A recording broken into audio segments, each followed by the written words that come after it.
तो आइए दोस्तों, स्वागत है हमारे चैनल VKS न्यूज में। तो आज 17 अक्टूबर 2020 शनिवार का दिन हो चुका है। तो सबसे पहले हमारी ओर से आप सभी को नवरात्र पर्व की हार्दिक बधाई और शुभकामनाएं। तो चलिए दोस्तों, बात करेंगे छत्तीसगढ़ की आज की दिन भर की सभी ताज़ा खबरों, ताज़ा अपडेट के बारे में। तो वीडियो को लास्ट तक जरूर देखना दोस्तों, ताकि कोई भी बड़ी खबर छूटने न पाए। और साथ ही वीडियो को लाइक, शेयर और चैनल को सब्सक्राइब नहीं किया है तो जरूर करना दोस्तों, ताकि आपको इसी तरह से जुड़े ताज़ा अपडेट डेली मिलते रहे। तो अभी एक बड़ी खबर निकल कर आ रही है, बिना मास्क के अब नहीं मिलेगा डीजल पेट्रोल, कलेक्टर ने जारी किया आदेश, आगे जानेंगे पूरी जानकारी। तो चलिए दोस्तों, बिना टाइम वेस्ट किए सभी खबरों को फटाफट देखते हैं। तो आज की पहली बड़ी खबर है, नवरात्रि का पर्व आज 17 अक्टूबर 2020 से आरंभ होने जा रहा है। 9 दिनों तक चलने वाले इस पर्व में किस दिन कौन सी देवी की पूजा की जाएगी, आइए जानते हैं। पंचांग के अनुसार 17 अक्टूबर 2020 को आश्विन मास की शुक्ल पक्ष की प्रतिपदा तिथि से शारदीय नवरात्रि शुरू हो रहे हैं। शारदीय नवरात्रि का विशेष महत्व बताया गया है, इसी कारण इस नवरात्रि को लोगों को इंतजार रहता है।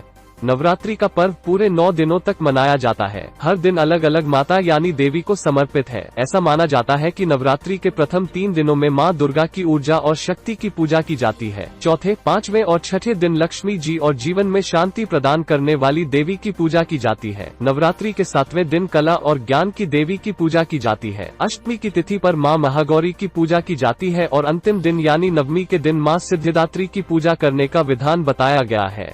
साथ ही अगला अपडेट है दोस्तों, छत्तीसगढ़ को पहली बार खेलों के विकास में मिली बड़ी उपलब्धियां, सीएम की पहल से मिली सफलता। छत्तीसगढ़ राज्य के खिलाड़ियों का सपना अब साकार होगा। मुख्यमंत्री भूपेश बघेल ने गढ़बो नवा छत्तीसगढ़ की परिकल्पना को खेल के मैदानों में उतारते हुए राज्य में खेलों के विकास का नया अध्याय जोड़ा है। छत्तीसगढ़ राज्य बनने के बाद पहली बार रायपुर में आवासीय हॉकी अकादमी प्रारंभ होने जा रही है। इसके साथ ही साथ बहतराई बिलासपुर में एक्सेलेंस सेंटर प्रारंभ होने जा रहा है। खेल एवं युवा कल्याण विभाग के द्वारा खेलो इंडिया योजना के तहत रायपुर में आवासीय हॉकी अकादमी तथा बिलासपुर में एथलेटिक, कुश्ती एवं तैराकी के लिए एक्सेलेंस सेंटर का प्रस्ताव भारतीय खेल प्राधिकरण को प्रेषित किया गया था, जिसकी स्वीकृति प्राप्त हो गई है। राज्य के युवाओं की खेल प्रतिभाओं को निखारने और उन्हें उपयुक्त प्रशिक्षण की व्यवस्था के लिए गढ़बो नवा छत्तीसगढ़ को खेल के क्षेत्र में साकार करने के प्रयास अब मूर्त रूप लेते जा रहे हैं। इसी बीच अगली बड़ी खबर निकलकर सामने आ रही है, छत्तीसगढ़ ब्रेकिंग, एक और किसान ने अपने ही खेत में फांसी लगाकर की खुदकुशी। भिलाई, छत्तीसगढ़ के दुर्ग जिले में शुक्रवार को एक और किसान ने फांसी लगाकर खुदकुशी कर ली। मृतक किसान की लाश उसी के खेत में फांसी के फंदे पर झूलते हुए मिली। वहीं मौत का कारण अभी तक अज्ञात है। नंदनी थानांतर्गत किसान लीलूराम पटेल ने अपने ही खेत में फांसी लगाकर खुदकुशी कर ली। ग्रामीणों ने मामले की सूचना पुलिस को दी, जिसके बाद पुलिस ने शव को बरामद किया। सुसाइड नोट नहीं मिलने से मौत के कारण स्पष्ट नहीं हो पाया है। पुलिस परिजनों और ग्रामीणों से पूछताछ कर रही है। बता दें कि इससे पहले दुर्ग जिले के मातोडीह के एक और किसान ने फांसी लगाकर खुदकुशी कर ली। कीटनाशक दवाई का छिड़काव करने के बाद भी फसल बर्बाद हो गया था। साथ ही अगली बड़ी खबर है दोस्तों, बिना मास्क के अब नहीं मिलेगा डीजल पेट्रोल, कलेक्टर ने जारी किया आदेश।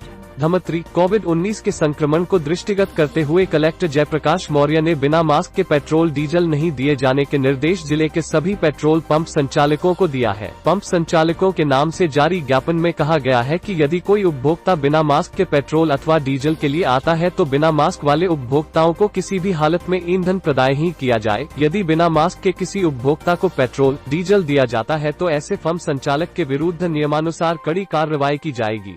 बने रहिए दोस्तों। इसी के साथ अगली बड़ी खबर है, मलेरिया मुक्त बस्तर अभियान को मिली बड़ी सफलता। बस्तर संभाग में पिछले सितंबर की तुलना में इस सितंबर में मलेरिया के मामलों में 65% से अधिक की कमी।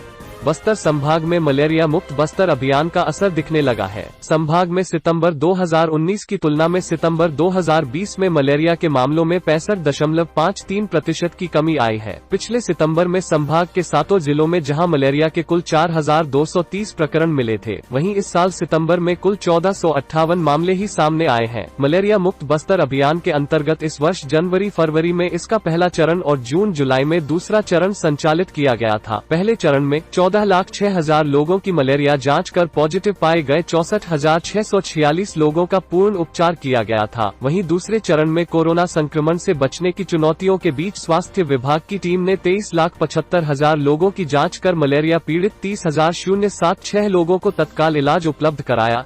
इसी बीच रेलवे से जुड़ी बड़ी खबर है, अब फिर से ट्रेन आम आदमी के लिए कब होंगी शुरू, रेलवे ने दी इसकी पूरी जानकारी।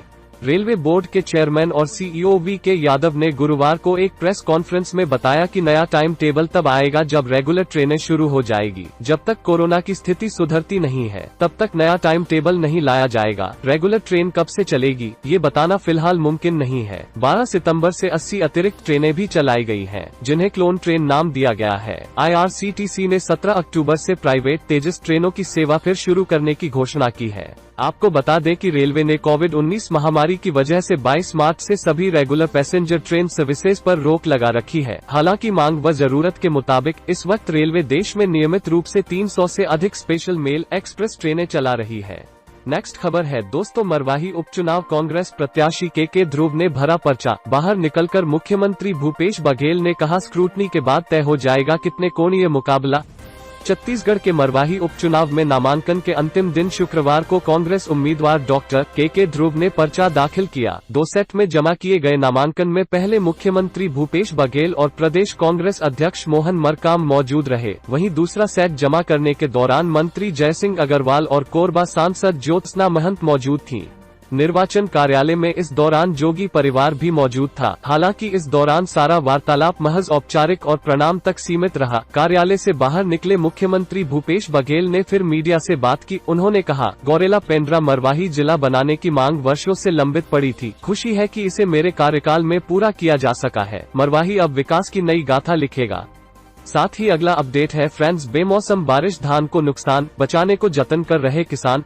पिछले कुछ दिनों से हो रही बेमौसम बारिश ने किसानों को चिंतित कर दिया है। धसीवा, अभनपुर, तिल्दा, बलौदाबाजार, धमतरी ब्लॉक के कई गांवों में धान की फसल खेत में बिछ गई है। धसीवा ब्लॉक के भाईसमुड़ा के किसान यशवंत वर्मा के 1 एकड़ की फसल खेत में बिछ गई है और बालियां पानी में डूब गई हैं। किसान किसी तरह फसल को बचाने के लिए जतन कर रहे हैं। बालियों को एक दूसरे से गांठ बांध कर सहारा दे रहे हैं। बादल छाए रहने से फसलों में कीड़े भी लग रहे हैं। कृषि विभाग, बीमा कंपनी की तरफ से कोई भी अब तक स्थिति को देखने के लिए नहीं पहुंचा है। किसान धान व दलहन की फसलों का सर्वे कराने की मांग कर रहे हैं।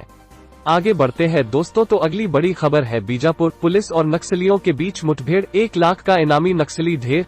बीजापुर, एक बार फिर पुलिस जवानों को बड़ी कामयाबी मिली है। बीजापुर जिले में नक्सलियों के खिलाफ पुलिस का अभियान सफलतापूर्वक जारी है। जवानों ने एक इनामी नक्सली को ढेर कर दिया है। सर्चिंग के दौरान सुरक्षा बलों को यह सफलता हाथ लगी। मारे गए नक्सली पर 1 लाख रुपए का इनाम था। फिलहाल उसकी पहचान नहीं हो सकी है। पुलिस अधीक्षक कमलोचन कश्यप ने घटना की पुष्टि की है। मिली जानकारी के अनुसार शुक्रवार सुबह करीब 9:30 में बासागुड़ा थाना और कैरिपू 168 बटालियन के जवान सर्चिंग पर निकले थे। इस दौरान कोरसागुड़ा और औटपाली के बीच जंगल में नक्सलियों से उनका सामना हो गया। मुठभेड़ में दोनों ओर से जमकर फायरिंग हुई, लेकिन जवानों को इसमें सफलता मिली। खुद को कमजोर पड़ता देख नक्सली भाग निकले। फिलहाल इलाके में सर्चिंग जारी है। नेक्स्ट बड़ी खबर है, जरूरी खबर, दिवाली दशहरा पर पटाखे जलाने से फैलेगा कोरोना। स्वास्थ्य मंत्री ने दुकानों पर प्रतिबंध लगाने की मांग, डॉक्टर ने बताई चौंका देने वाली बात। रायपुर, देश में कोरोना वायरस के चलते 1 लाख से अधिक लोगों ने जान गंवाई है, जबकि 73 लाख से ज्यादा लोग संक्रमित हो चुके हैं। ये आंकड़ा और बढ़ सकता है यदि दिवाली और दशहरा में पटाखे जलाए गए तो। ऐसा हम इसलिए कह रहे हैं क्योंकि पटाखे जलाने से प्रदूषण का स्तर बढ़ेगा और प्रदूषण का स्तर बढ़ा तो फेफड़े में संक्रमण फैलेगा। इसके चलते दुगने रफ्तार से कोरोना का संक्रमण भी फैल सकता है। स्वास्थ्य मंत्री ने खुद इस बात को स्वीकार करते हुए पटाखा दुकानों को अनुमति नहीं देने की बात कही है।